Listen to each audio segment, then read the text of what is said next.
It took just 87 seconds on live national TV for Jasmine Crockett to go from a rising star to a symbol of public humiliation. But what if that moment wasn't a defeat? What if it was a mirror? A mirror of how America still punishes loud black women, even when they're right.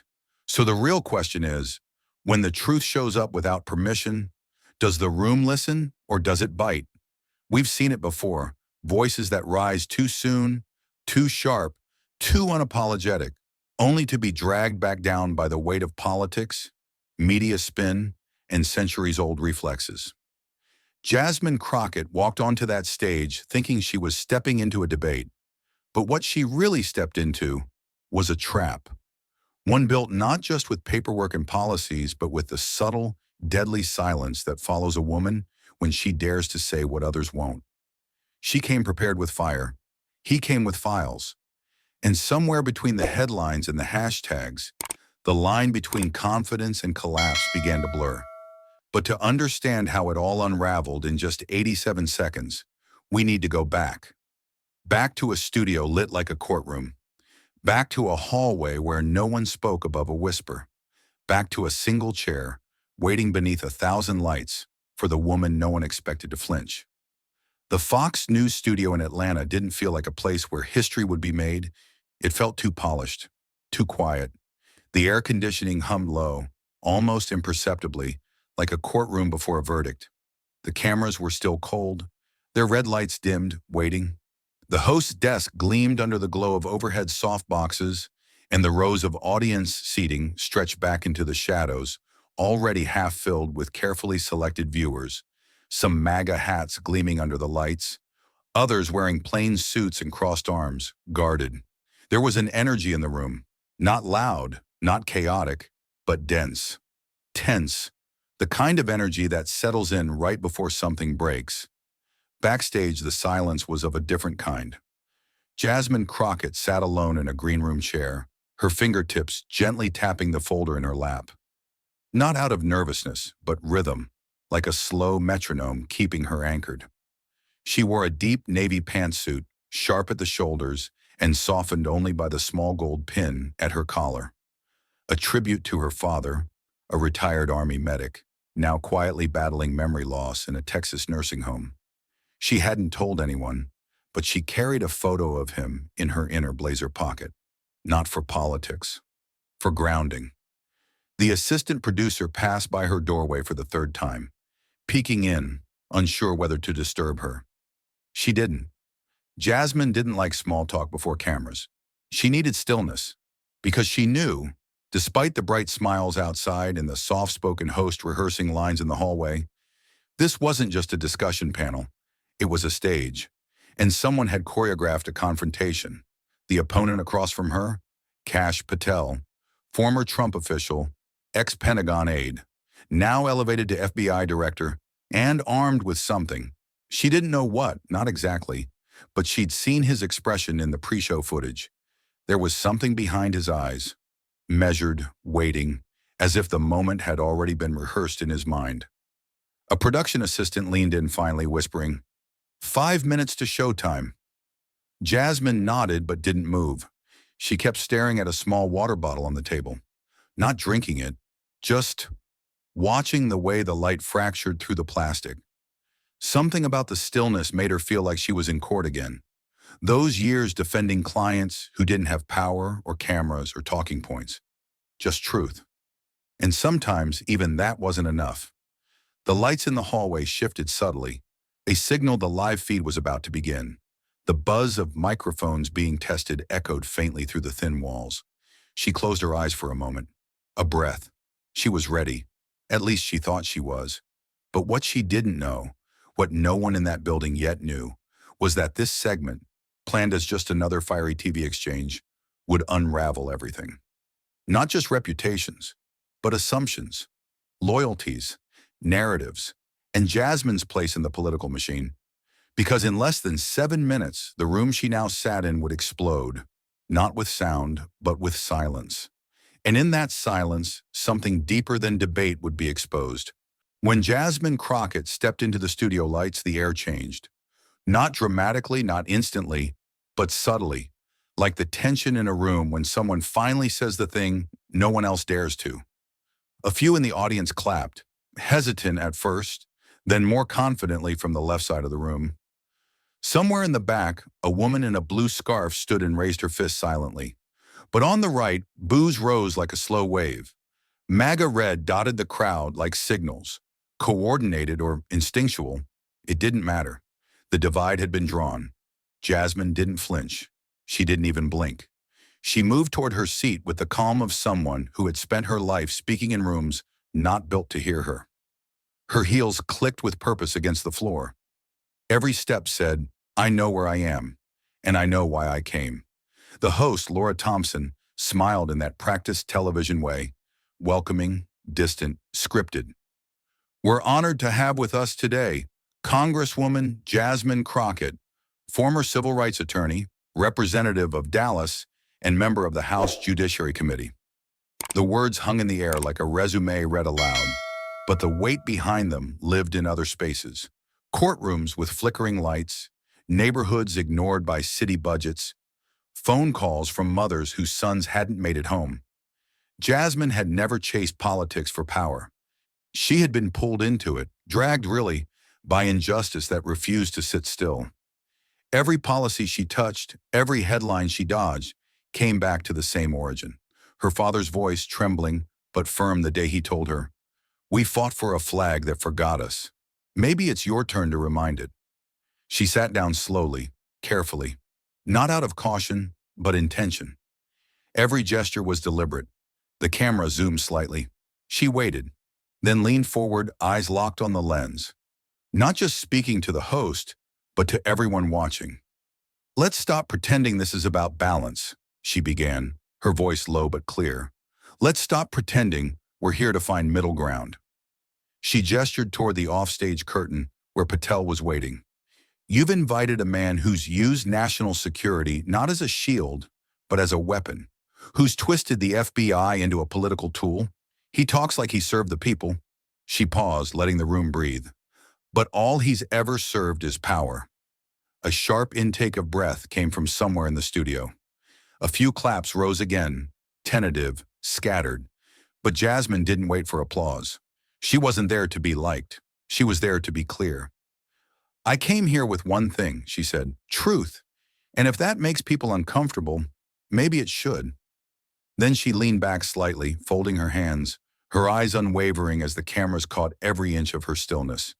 It wasn't performance, it was positioning. A warrior choosing where to stand before the first blow is returned. Kash Patel stood just beyond the curtain, close enough to hear Jasmine Crockett's words without seeing her face. That was fine. He didn't need to. Her voice carried the same tone he'd heard 1,000 times before. Righteous, certain, unyielding. She was exactly what he expected. Polished, sharp, rehearsed. But she had made a mistake. She had made this personal, and now the folder in his hands wasn't just a prop. It was a weapon, one he'd waited weeks to use. His fingers tightened around the file, the edge of a Department of Homeland Security briefing pressing lightly into his palm. He'd memorized every number, every paragraph. He knew what page to flip to when the lights hit him, what line to quote when her eyes narrowed. It wasn't arrogance, it was calculation. The same kind of calculation that had made him indispensable to the Trump inner circle. The same reason he'd survived the Pentagon chaos while others were thrown to the wolves. He wasn't flashy, he was effective, and he was tired of being treated like a caricature by people like Crockett. People who called him a puppet, a loyalist, a blunt instrument of power. As if being loyal made him weak, as if being methodical made him wrong. He'd heard it all before. The jabs in op-eds, the smirks on liberal panels, the accusations that he was out of his depth because he didn't speak in sweeping moral declarations or hashtags. But he'd read more classified intelligence than most of Congress combined. He'd helped craft counterterrorism policy under 2 administrations. He'd been in rooms where decisions meant life or death. And yet somehow, people like Jasmine, people who'd only recently stepped into federal power, believed they could dismiss him with passion alone. He rolled his shoulders back, slowly. The stage manager gave him a quick nod. 30 seconds. He didn't speak. He didn't blink. He just stared at the thin curtain separating him from the lights, the crowd, the accusations waiting to be thrown. Crockett had spoken of truth, of serving the people. Good. That was what he'd brought. Not opinions, not rhetoric. Records, reports, receipts.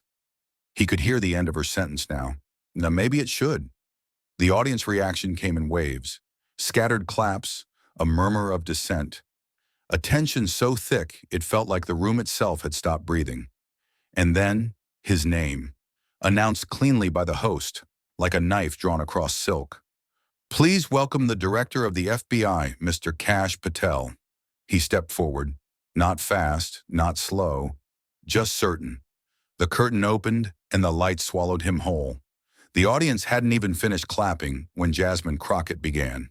She didn't wait for permission, didn't smile for the camera, didn't nod politely to the host. Her voice cut clean through the tension like a blade through silk. Sharp, direct, unapologetic. Let's talk about what's actually happening in this country, she said, her eyes scanning the studio like a prosecutor locking eyes with a jury. We are facing a national security crisis not because of external threats, but because people in power have decided that loyalty to a man is more important than loyalty to the truth. She didn't say his name. She didn't have to.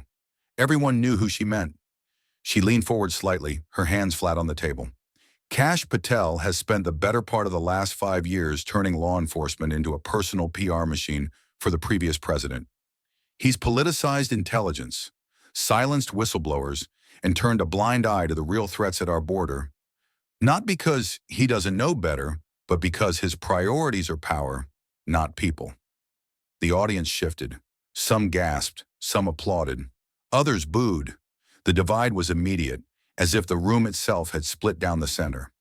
And while families in my district watch their communities flooded with drugs, while veterans wait months for care, while immigrants are treated like criminals for trying to survive, this man, she gestured toward the empty chair across from her, this man has the audacity to say we're safer now than before.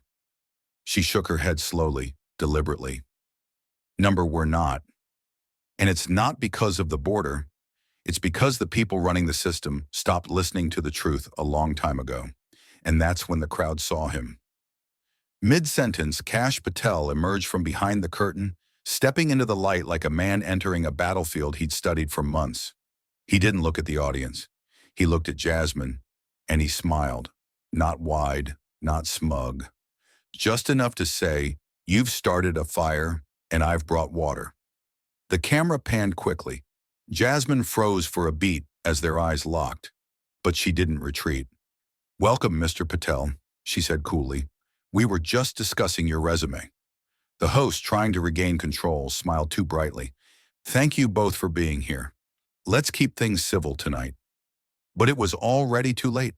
The gloves were off, the first blows had landed, and the audience could feel it. This wasn't going to be a debate. It was going to be a dismantling. The only question was, who would be left standing at the end? Kash Patel didn't raise his voice. He didn't rush. He simply waited, letting the last of Jasmine Crockett's words settle into the air like dust after a dropped gavel. Then, with the poise of someone who had learned long ago that silence could say more than shouting ever could, he adjusted his microphone and spoke. I want to start by thanking Representative Crockett for her passion, he said, his tone smooth, almost courteous, until the next word landed. But as we've seen so often, passion doesn't always equal precision. A few chuckles rose from the MAGA side of the audience. Jasmine's jaw tensed slightly, but she didn't speak. Patel continued, slow and measured, as if delivering a lecture, not a rebuttal. It's easy to paint with broad strokes when you're not the one holding the facts. Fortunately, I am. He opened the folder on the desk in front of him with almost theatrical deliberateness, drawing out a crisp, government-issued report and holding it just high enough for the front row of the audience and the cameras to catch a glimpse of the seal. This is an official FBI report, dated 6 weeks ago, page 32, paragraph 4. He tapped the paper once. It notes a 25% increase in immigration-related crime in Texas over the past fiscal year. An increase that coincides directly with policies Representative Crockett has vocally supported. These aren't my words, these are the agencies. The same agency she claims to defend when it suits her. There was a shift in the audience again. Not applause this time, something quieter. Leaning forward, processing. Jasmine kept her eyes on the report, not blinking. Then slowly, she leaned into her microphone. Cherry-picked data, she said flatly, taken out of context and weaponized, just like always. Patel smiled faintly. Ah, the context defense, he replied. A classic fallback when the numbers are inconvenient. Jasmine didn't flinch. You're quoting a single line in a sea of data, and you're using it to smear the work of lawmakers who are trying to balance national security with basic human rights. I'm quoting the line that matters, he shot back, still calm, but with a sharper edge now. The one that tells Americans their neighborhoods are less safe because of decisions made in rooms like this. The host raised a hand, trying to intervene, but neither of them acknowledged her. The energy had shifted again. No longer a debate, not yet a fight, but something colder, a contest of control. And for the first time, Jasmine Crockett was being forced to defend, not declare. And Patel? He was just getting started. Kash Patel barely paused before reaching for the next sheet in his folder. He didn't need to build suspense. The audience was already holding its breath. The first blow had landed, clean, sharp, and calculated. Now came the second, delivered not with force, but with the quiet cruelty of a man who knew the weight of what he carried. For those concerned with context, Patel said evenly, here's some more. He slid a second document into view, this one marked with the seal of the Department of Homeland Security. Its top corner bore the date and the bold, unmistakable classification, Internal Brief, Budget Impact Assessment. This is a DHS-verified report, signed and filed 3 months ago, he continued. It outlines the projected consequences of congressional budget reallocations on federal border enforcement. The same budget amendments Representative Crockett not only supported, but co-sponsored. The room stirred. No one clapped, no one jeered. It was quieter than before, but heavier. Murmurs passed between rows like falling dominoes. Patel didn't raise his voice. He didn't need to. According to this report, the proposed reductions in Border Patrol funding would result in the deactivation of 3 federal enforcement zones along the Texas-Mexico corridor and the reassignment of nearly 200 agents. The result? Fewer patrols, fewer checkpoints, more exposure to cross-border trafficking. That's not speculation. That's operational forecast. Across the studio, the cameras found Jasmine Crockett's face. Her eyes hadn't moved from the page in front of her, but the smile she had worn, tight, self-assured, had begun to fade. Not vanish entirely, but falter. She shifted slightly in her chair, one hand moving instinctively toward her water glass, then stopping. Slowly, almost imperceptibly, her other hand gripped the edge of the desk. The reaction from the audience wasn't explosive, it was unsettled. Something in the air had turned. People leaned in, not to cheer, but to understand what they were witnessing. It wasn't a knockout, but it was a shift. The balance had tilted, if only by degrees, and in live television, even a degree could echo like thunder. Jasmine finally spoke. If you're implying that I want to make this country less safe, you're lying, she said, her voice quieter than before but still holding a trace of steel. I'm not implying, Patel replied, locking eyes with her. I'm reading, from your record. A beat of silence passed. Then the host's voice, soft but pressing. Congresswoman Crockett, would you like to respond to this document? Jasmine blinked once. Her hand hadn't left the table. Her grip only tightened. And that, more than her words, told the story. Jasmine Crockett had taken punches before. On the floor of Congress, in courtrooms where the odds were never even, on camera when the questions weren't fair. She knew how to take a hit, but this time it wasn't the blow that rattled her. It was the audience, their silence, the way even her supporters had leaned back, unsure whether to clap, to cheer, or to question. She felt it in her spine, the weight of their hesitation, and that, more than Patel's document, was what demanded her voice. She leaned forward, pushing back from the folder, now sitting like a taunt between them. Let me be very clear, she said, her voice steady, her cadence sharpening like a closing argument. I've spent my life defending people who had no voice. While Mr. Patel was navigating classified corridors and protecting political giants, I was standing in courtrooms where truth meant survival. I've defended lives, he defends lies. The audience reacted. Some clapped, some nodded, a flicker of energy returning to the left side of the room. A woman near the front muttered, "That's the Jasmine I know." And for a breath, just one, the balance seemed to recover. But Patel didn't blink. He waited for her voice to fade, then slowly reached into the folder again. This time, it wasn't a report. It was a single printed email, its font slightly larger for the cameras. "Since we're discussing truth," he said coolly, "let's add this to the record." He held it up. An internal campaign communication from Representative Crockett's election team, dated 2 weeks before the DHS report. Quoting here, "Explore reallocating resources from Border Patrol to fund statewide equity initiatives. Border optics don't win urban districts." Gasps cut through the air like snapped wires, not just from the MAGA crowd, but from the middle, from those who hadn't come to pick sides but to hear clarity. Some of Jasmine's supporters looked down. One man shifted uncomfortably in his seat, another folded his arms. Jasmine stared at the paper, then back at Patel. "You're reading a fragment of an internal conversation, discussed, not decided, and more importantly, not policy."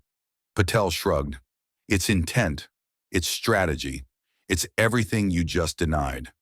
The room went quiet again, not explosive, but strained, the kind of silence that doesn't need to last long to hurt. The host, sensing the shift, glanced at the producer through the glass, then looked back at the guests. "Let's proceed carefully," she said, her voice soft, almost maternal. But no one moved. Jasmine hadn't broken. Not yet. But her armor, built on precision, law, and moral clarity, had been dented. And in front of millions, even a dent could become a defining flaw. Before the cameras, before the Capitol, before the folder full of accusations now unfolding on national television, there was a courtroom in Dallas. Not the gleaming kind with polished oak and respectful murmurs, but the kind where the lights buzzed faintly overhead and the bailiff rarely made eye contact. The kind where justice didn't feel blind. It felt indifferent. Jasmine Crockett was 31, still fresh from years of public defense work, when she stood beside 17-year-old Malik Harris, a high school junior arrested on suspicion of drug possession. There had been no drugs on him, only a backpack that didn't belong to him, only proximity to the wrong group of boys, only skin that wasn't pale. She had poured everything into that case, motion after motion, a timeline built from scratch, even a sworn affidavit from a local grocer who swore Malik wasn't anywhere near the alley that day. But the jury didn't care. Or maybe they had been worn down. Maybe justice got tired too. She remembered the sentence like it had been tattooed on her. 5 years. State facility. Non-negotiable. Malik didn't cry. Jasmine did. Not in the room, not in front of him, but later, in her car, where the steering wheel caught her grief and rage in equal measure. That night she made a vow, one that would shape every vote, every hearing, every word she would one day speak into a congressional mic. If the system's going to stay this broken, then I'm going to be the crack they didn't expect. Back in the studio, Jasmine's eyes lifted from the campaign email still in Patel's hand. She hadn't moved in several seconds. The crowd had turned quiet again, watching her more than him. Not for weakness, but for response. Her hand was still wrapped around the base of her glass, but her gaze had shifted. Where there had been certainty, now flickered memory. But underneath it all, something else returned. That fire. The fire from the day she'd walked out of that courtroom when she realized the law was not a shield unless someone held it with conviction. She had built herself on the ashes of that verdict. And even now, even in this moment of national humiliation, she felt it again. But this time, it wasn't roaring. It was flickering, barely held together by breath and restraint. Because what Kash Patel had brought with him wasn't just paperwork. It was something Jasmine hadn't faced in a long time. Doubt. And the camera, merciless and close, caught all of it. Laura Thompson had moderated presidential town halls, war zone policy panels, even a few live debates that had spiraled into shouting matches. But this one was different, not because of the volume, it hadn't gotten loud, but because of what she saw in Jasmine Crockett's face. That slight delay before her response, the grip on the water glass, the flicker of something that looked an awful lot like hesitation. In live television, seconds matter, and Crockett's pause was starting to stretch. "Representative," Laura said, her voice calm, practiced but firm. "Mr. Patel has now presented 2 verified government documents tying your voting record to reduced funding for border enforcement. Would you like to respond directly to those claims?" Jasmine blinked once. She didn't look at Patel. She looked just past the camera, at nothing in particular, as if searching for the ground beneath her. "Complex issues," she began slowly, "shouldn't be reduced to gotcha moments designed for 30-second clips on social media." Laura nodded politely. "Of course. But to clarify, were those votes, those funding proposals, accurately represented in the material Mr. Patel shared?" Jasmine didn't answer immediately. Her silence wasn't the silence of strategy. It was the silence of someone calculating how much ground they could afford to lose without falling entirely. "The context of those proposals matters," she said finally, her tone edging toward defensive. "Those budget reallocations were part of broader humanitarian efforts: housing, education, community reinvestment. It wasn't about stripping resources, it was about prioritizing people." From the back row, someone muttered, "Yeah, right." Another voice whispered, "She's dodging." Neither loud, but neither unnoticed. Patel didn't move. He didn't need to. The documents did the speaking now, and he knew it. The momentum had shifted, not all at once, not dramatically, but enough, like a tide turning so slowly you don't feel it, until your feet are no longer touching the sand. Jasmine tried to reclaim her pace. "We can't build a nation on fear," she said, her voice lifting slightly. "And we certainly can't let immigration policy be dictated by weaponized statistics." But it didn't land. Not this time. Not after the reports. Not after the email. The words floated, then fell, landing in an audience that had grown increasingly still. Laura cleared her throat. "Thank you, Representative Crockett." Then to the control room, "Let's go to break in 15. As the camera panned out, the wide shot told the truth. One chair leaning forward, folder closed, body composed. The other leaned back, still and silent, eyes cast downward. The shift hadn't just happened in the air, it had happened in her. The applause hadn't even faded when the first clip hit Twitter. 18 seconds long, Patel holding the DHS report. Jasmine silent, jaw tight, eyes fixed on a point far away from the cameras. The caption read simply, "She didn't see it coming." It was posted by a mid-tier conservative commentator with less than 10,000 followers. Within 5 minutes, it had over 40,000 views. By the time the program went to commercial break, the hashtag Bring the Receipts was trending in 7 states. At the MSNBC newsroom in New York, a producer sprinted across the bullpen, phone in hand. "We need a response, ASAP. She's getting shredded out there," he barked, waving a clip where Patel, smiling slightly, said, "I'm not implying, I'm reading, from your record." Behind him, another monitor refreshed to show the same moment, but now remixed with dramatic music and zoom edits, posted on TikTok by a 17-year-old from Missouri who captioned it, "This ain't Congress, this is court." Backstage, Jasmine Crockett's staff scrambled. Her chief of staff, Alana, had both phones pressed to her ears, trying to coordinate a counter-messaging plan. Her communications director was already drafting a thread, long, nuanced, emotionally intelligent, but they all knew it wouldn't matter. Not now, not while the moment was still fresh, not while the blood was still in the water.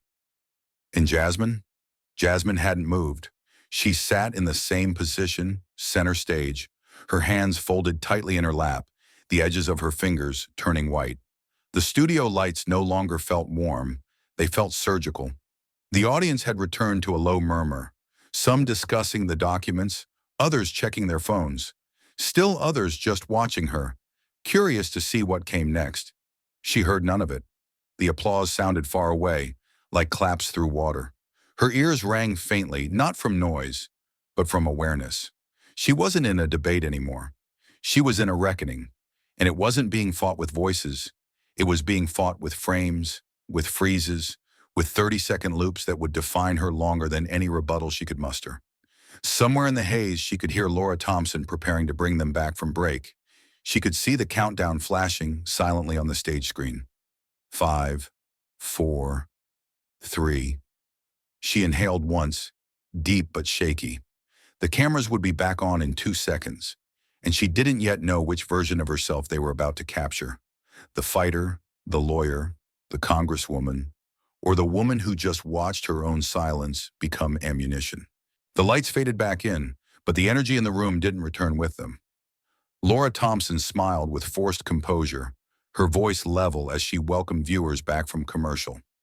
Jasmine Crockett adjusted her blazer and straightened her spine, but the flicker in her eyes hadn't returned. She was still present, still holding posture, but the spark had dulled into calculation, and across from her, Kash Patel was still reaching into that folder. He hadn't rushed. He hadn't raised his voice. He simply pulled one more document free, this one thinner, lighter, but deadly in its implication. "If we're going to talk about intent," Patel began, "then perhaps we should hear it in her own words." He held up a signed affidavit, its top stamped with the logo of the House Judiciary Committee. The signature at the bottom was unmistakable. Sarah Mitchell, Crockett's former senior policy advisor, who had abruptly resigned earlier in the year with little public explanation. The camera zoomed slightly as Patel read aloud. Congresswoman Crockett stated in a closed-door staff meeting on May 6th, "We need to cut funding for any program that only serves MAGA politics. It's time we redirected power, not just policy." The words dropped into the studio like a bomb without sound. No music, no sting, no crowd eruption, just silence. Not even a cough, not a chair squeak. Even those who had remained neutral until now, viewers in the center rows, heads tilted with polite curiosity, now sat upright. Eyes narrowed, mouths parted. There were no chants, no applause, no signs of gloating. Only the raw sound of a moment breaking. Jasmine didn't blink. Not at first, but the stillness in her expression was different this time. Not steady, frozen. Laura Thompson leaned forward slightly, lips parting as if to ask for clarification. But she didn't have to. Patel wasn't done. "For the record," he said, placing the affidavit gently on the table like evidence in court, "this was submitted voluntarily under penalty of perjury. This isn't a rumor. This is sworn testimony from someone who worked beside her, who heard those words herself." He didn't smile. There was no gloating in his posture, only control. Measured, absolute. Across the stage, Jasmine's fingers pressed slowly against the edge of the table. Her lips parted as if to speak, but no words came. Not yet, not this time. In the back row, someone whispered, "She said that?" Another voice, "It's signed. She can't walk that back." And in that moment, Jasmine Crockett, so often the one delivering fire, found herself staring across a table at a man who hadn't brought heat. He had brought preparation, and it was winning. The words had barely settled before Jasmine Crockett's voice snapped through the silence, louder than it had been all evening. "This is character assassination," she shouted, rising slightly from her chair before catching herself. The edge in her voice wasn't just defiance, it was fury, tangled with disbelief, and beneath it all, something raw. Betrayal. "You come on this stage with secondhand statements and weaponized documents like this is some cheap courtroom stunt. You're not debating policy, Mr. Patel. You're targeting people." Her voice echoed, sharp enough to catch even the cameramen off guard. The studio, moments ago paralyzed in silence, now shifted again, but not towards sympathy. It wasn't the outburst that shocked them. It was the timing. The woman who had once commanded a hearing room with surgical precision was now trembling, if only slightly, under the lights. Laura Thompson raised her hands, her voice even but firmer than before. "Representative Crockett, I understand this is deeply personal, but I ask that we maintain decorum. Millions are watching, and the American people deserve clarity, not chaos." Jasmine inhaled through her nose, visibly trying to center herself, but her eyes kept flicking toward the affidavit lying between them. It sat like an accusation no one could unhear. Sworn testimony from a disgruntled staffer who quit after being denied a promotion? That's your big reveal, she said, attempting to steady her tone, but it quivered at the edges. Kash Patel remained still. He hadn't moved since placing the document on the table. No smiles, no glances toward the crowd, only that same unwavering posture, as if he were watching her unravel, not with glee, but inevitability. And that perhaps made it worse. Jasmine leaned back, trying to put space between herself and the table. Her hands found each other in her lap, fingers locking tightly. She looked past the lights for a moment, toward the far wall of the studio, where no one was watching but everyone could see. The control room cut to a wide shot. Two chairs, one leaning forward, unmoving. The other subtly collapsed into itself, the person within it searching for a response that hadn't already been co-opted by a hashtag. Somewhere in the audience, a voice whispered, "She's slipping." The moderator shifted her stack of cue cards, clearly buying time. Jasmine blinked again, longer this time, and when she opened her eyes, they shimmered, not with tears, but with something colder. The look of someone realizing they are no longer steering the moment. For the first time in her career, Jasmine Crockett wasn't just losing the argument, she was losing the room. By the time the studio lights faded to black and the audience began filing out into the humid Atlanta evening, the digital verdict was already in. Crockett Crushed had jumped to the top of trending topics on both Twitter and YouTube. Within the hour, dozens of thumbnails flooded the internet. Jasmine's face frozen mid-outburst, her mouth open, eyes wide, the lighting doing her no favors. Beside her, Patel's calm, expressionless stare became the stuff of viral legend. Titles screamed across screens. He brought facts, she brought fury, how Patel outlawyered a congresswoman, and most brutal of all, bring the receipts, Crockett's collapse in real time. News outlets pounced. Fox News ran the segment twice during primetime, overlaid with gleaming graphics and slow-motion replays. Newsmax brought in a panel of conservative strategists who called it a masterclass in composure. Even CNN, cautious in tone, ran a headline that read, "Crockett caught off guard by Patel's documents." The Washington Post published an early analysis within 90 minutes of broadcast, a debate that became a defining moment. In the YouTube trenches, content creators rushed to upload reaction videos, frame-by-frame dissections, commentary clips with bold red arrows and explosive sound effects. Some clips racked up hundreds of thousands of views within hours. TikTok edits layered dramatic music over Jasmine's moments of hesitation. Twitter threads broke down the affidavit line by line. Patel's supporters framed the night as vindication. His Truth Social account posted a single image, a still of him holding the folder, with the caption, "Facts greater than feelings." It gained 180,000 likes in 2 hours. Progressive circles went eerily quiet. The usual blue-check defenders on Twitter hesitated. Political influencers who often jumped in to support Jasmine now held back, waiting for clarity, for spin, for damage control that hadn't arrived.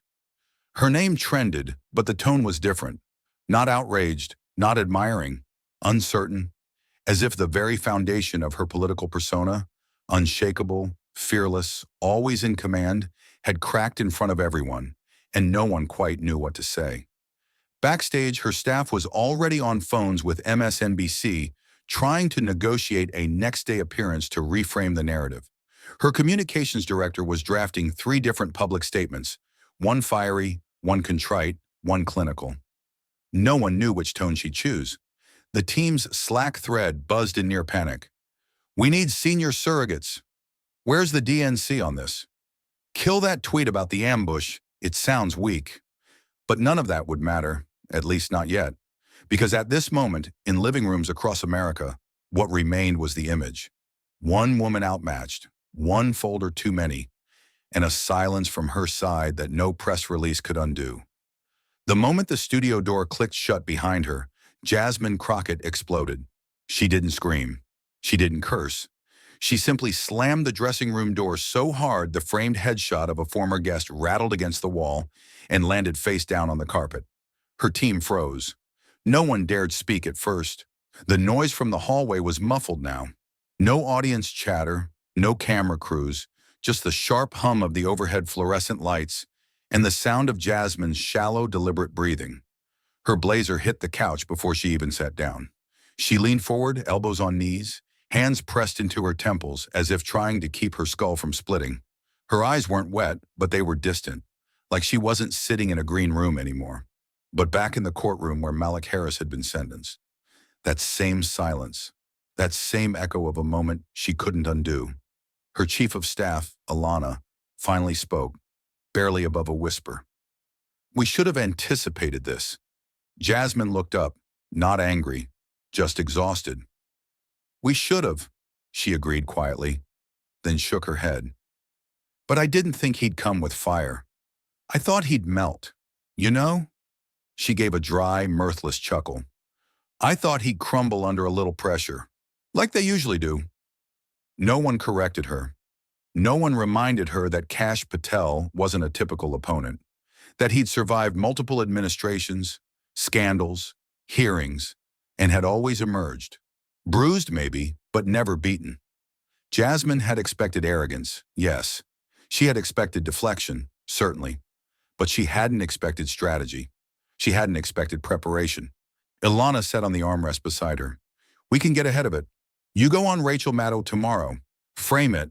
Talk about structural bias, how they ambushed you with internal leaks, that it's about punishing outspoken black women, again." Jasmine didn't answer right away. Her eyes drifted to the screen in the corner, where a replay of the debate was already looping without sound. She watched her own face contort in slow motion. Watched the exact frame where she'd lost control of the room. "He didn't beat me with facts," she murmured. "He beat me with focus, and I let him." The room went still again. No one knew what to say. She stood slowly, walked to the mirror, and stared at her reflection, not fixing her makeup, not rehearsing lines, just looking at someone who wasn't broken, but was no longer bulletproof. And in the political arena, that was sometimes worse. The green room had grown quiet. Her staff had stepped out, giving her space. The only sound now was the soft buzz of her phone vibrating against the countertop. Notifications, texts, media mentions, alerts from cable news outlets, one after another. She didn't look. She knew what they said. The thumbnails would outlive the arguments. The memes would swallow the message. She picked up the phone, not to scroll, not to tweet, but to dial. It rang twice before a familiar voice answered, warm and aged with equal parts patience and strength. "Jas," her mother said, immediately picking up the shift in her daughter's breath. "What happened?" There was a pause. Jasmine opened her mouth to speak, but nothing came out at first. She closed her eyes. When the words finally came, they weren't the polished phrases of a congresswoman or the fire of a courtroom advocate. They were small, cracked, honest. "I messed up, Mama." Her mother was quiet on the other end, not shocked, not panicked, just waiting. "I thought I had it. I thought I was ready. And then he just unraveled everything. Every word I had planned fell flat. And they're not going to remember the arguments or the bills I passed, or the work. They're going to remember that one damn moment where I froze." Jasmine could hear the rustle of fabric as her mother shifted in her chair. And then the words came, slow and rooted in a kind of wisdom that didn't come from politics, but from life. "Lose with dignity," her mother said. "Learn from it, and then walk back stronger." That was all. No anger, no blame, just truth. Jasmine let out a breath she hadn't realized she'd been holding. She pressed the heel of her hand into her chest, where the tension had lived since the moment the affidavit hit the table. For the first time in hours, she felt it start to loosen. "I'm tired," she whispered. "I know," her mother replied, "but tired don't mean done." The call ended minutes later with no plan, no strategy, no team huddle, just silence and space. Jasmine stood again, walked back to the mirror. Same face, same curls tucked behind one ear, same blazer with the gold pin that belonged to her father. But something had shifted. Not anger, not shame, just change. She stared at herself, not through the lens of a headline, or a voter, or a critic. Just a woman who had been knocked flat in front of the entire country, and who somehow still had to stand up again. Then one day she was just gone. No press releases, no televised apologies, no strategic interviews with friendly networks.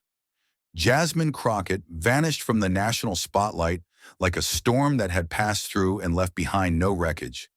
Just silence. The shows that had once rushed to book her stopped asking.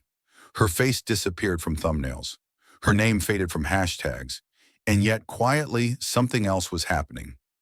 3 weeks after the Patel debacle, she was spotted not in D.C., but in Laredo, Texas, inside a modest community center where the air conditioning rattled louder than the microphones. No cameras, no production teams, just folding chairs, old tile floors, and a handwritten sign taped to the wall that read, Community Forum, Immigration Policy Q&A. She sat at the end of a long plastic table, dressed plainly in a dark blue blouse and flats. No script, no entourage, just a notebook. And she listened, really listened, as one by one families stepped up and told her stories that didn't make national news. A mother whose husband was deported during a routine traffic stop.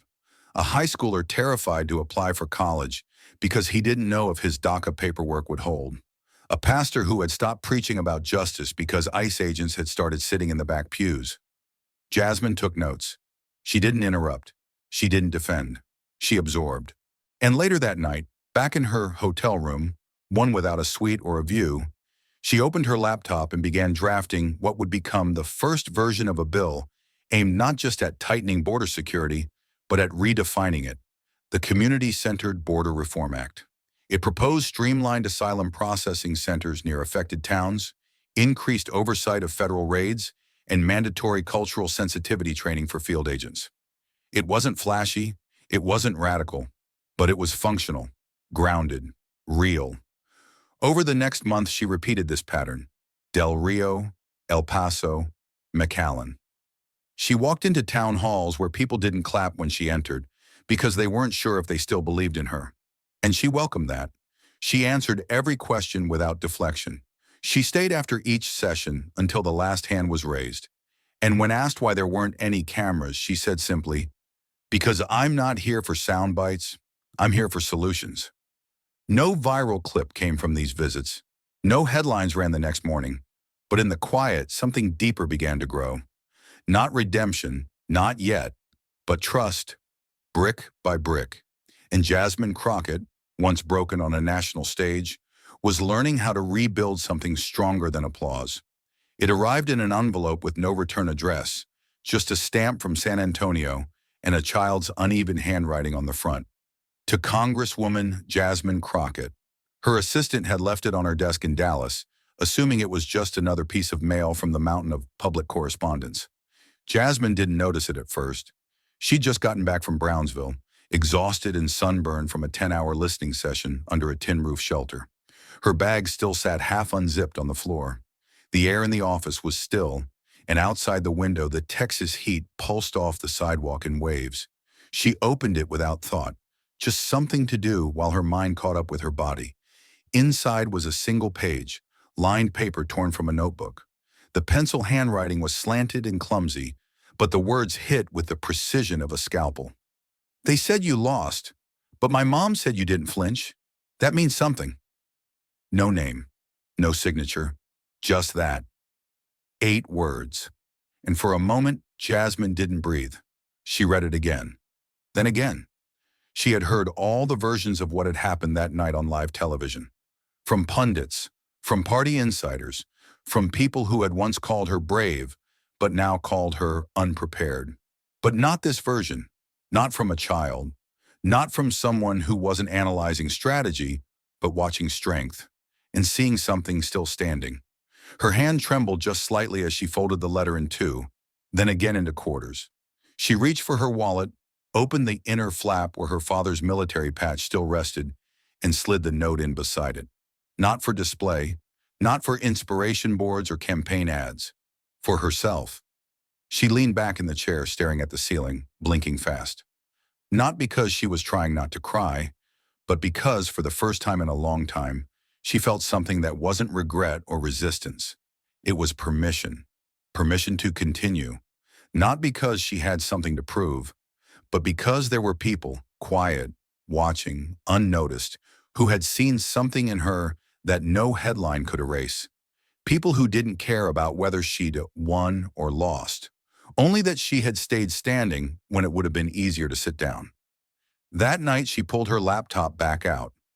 The border bill wasn't finished, neither was she, and this time, when she hit save, her hands didn't shake. She would go back, not for cameras, but for the people who still believed she hadn't flinched.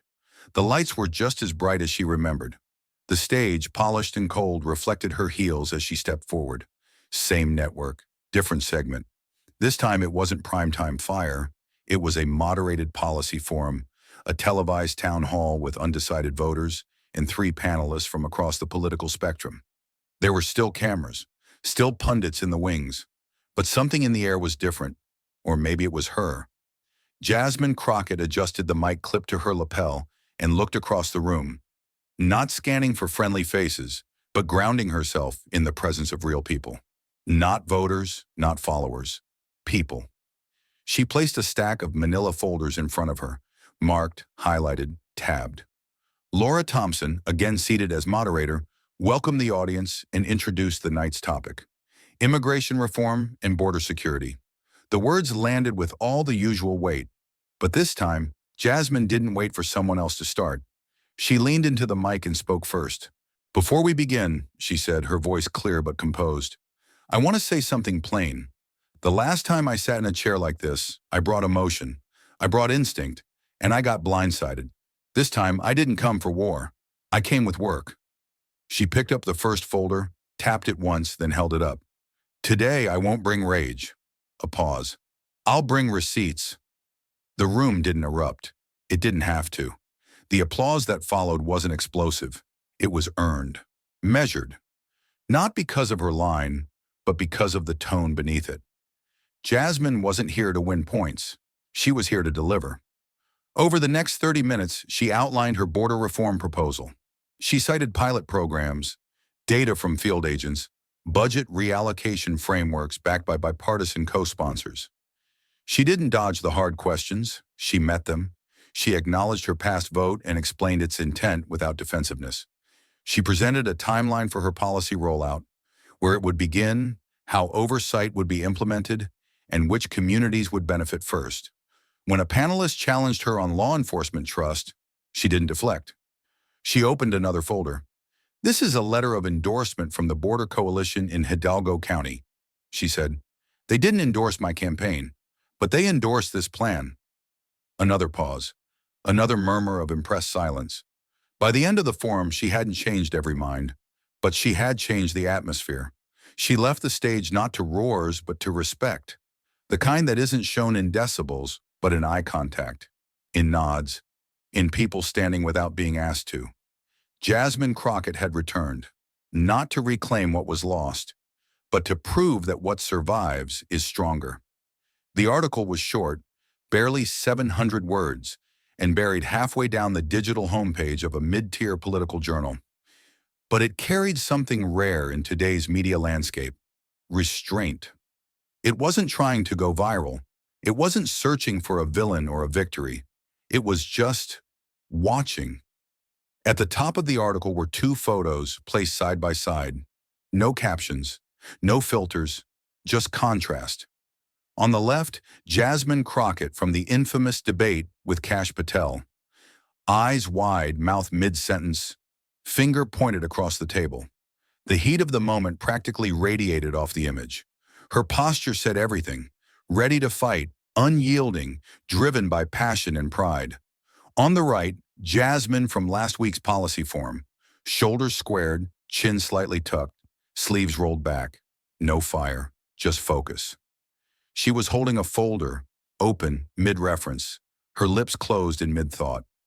No words, no emotion, just work. A journalist named Tessa Lively had written the piece.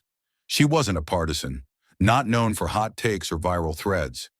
Just one of the few reporters still willing to observe instead of provoke. And in the second paragraph, she wrote what many had started to think, but hadn't yet said aloud. One learned how to shout. The other learned how to build. And in politics, longevity rarely belongs to the loudest voice. It belongs to the one who survives the silence afterward and chooses to stay. The article didn't praise Jasmine effusively. It didn't crown her reborn. But it acknowledged the shift, something quieter, slower, harder to capture in a headline, something that couldn't be measured in polls or applause. Comments began to appear under the post, measured, curious. I wasn't sure about her before, but something's different now. Respect the comeback. She could have disappeared. She didn't. That sentiment began spreading, not in surges, but in ripples. Community leaders in South Texas began referencing her bill in regional town halls. A veterans group that had once pulled its endorsement now issued a neutral position. Young interns in D.C. started referring to her folders as Crockett kits, a nod to the new image. Prepared, thorough, relentless.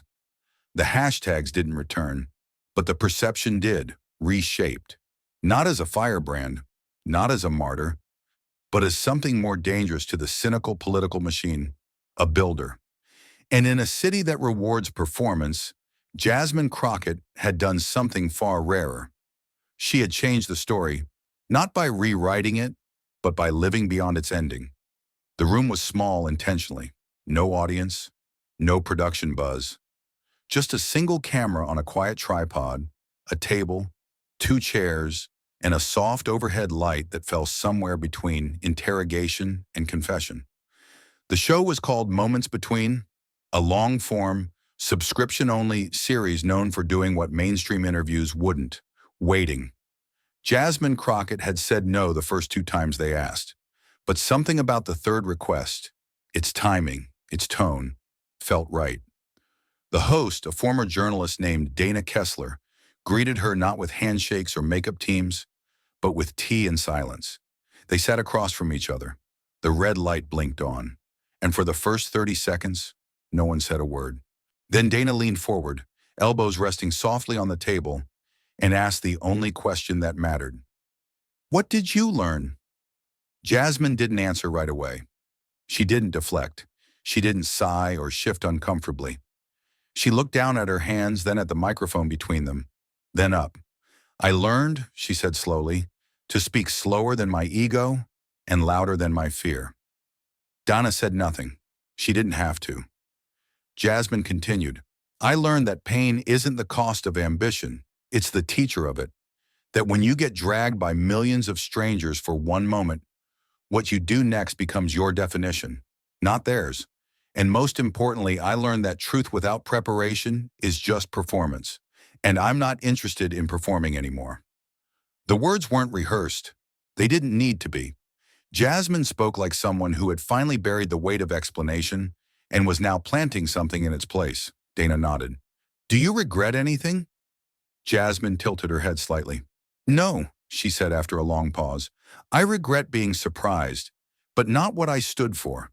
You can lose and still stand tall if you know why you were standing in the first place." The segment was never posted to social media in full. Just a short excerpt, a quiet clip, barely 30 seconds long, of Jasmine saying, "Some people rise after applause. I rose after silence." It went viral. But the real impact wasn't in views. It was in inboxes, letters, texts, and calls from people across the country. Teachers, nurses, veterans, ex-candidates, pastors, people who had been embarrassed in public, misunderstood, mocked, or misrepresented. And to them, she became more than a politician. She became a mirror of what rebuilding looks like, of what rising sounds like, of what it means to learn publicly and survive. We live in a country obsessed with first impressions, allergic to second chances. A country that punishes mistakes not because it wants people to be better, but because it forgets how people grow. We're told to speak with conviction, but punished when that conviction cracks. We're told to be strong, but not how to survive when strength fails. Somewhere along the way, we started mistaking perfection for power. I used to think power meant never faltering, never blinking, never pausing long enough for someone else to speak louder than you. I learned differently, the hard way, in front of lights and critics and strangers who didn't know my name a week before they called me unqualified. But here's what I know now. Power isn't in the applause. It's in the silence that comes after, and what you choose to do next. That thought lingered as I walked through a college campus in Houston last week. I was there for a quiet policy discussion. Nothing grand, no headlines, just 30 folding chairs and a whiteboard. Afterward, as I packed up my notes, a young woman, maybe 19, approached me. She didn't ask for a selfie. She didn't quote anything I said. She just stood there, awkward at first, before she finally spoke.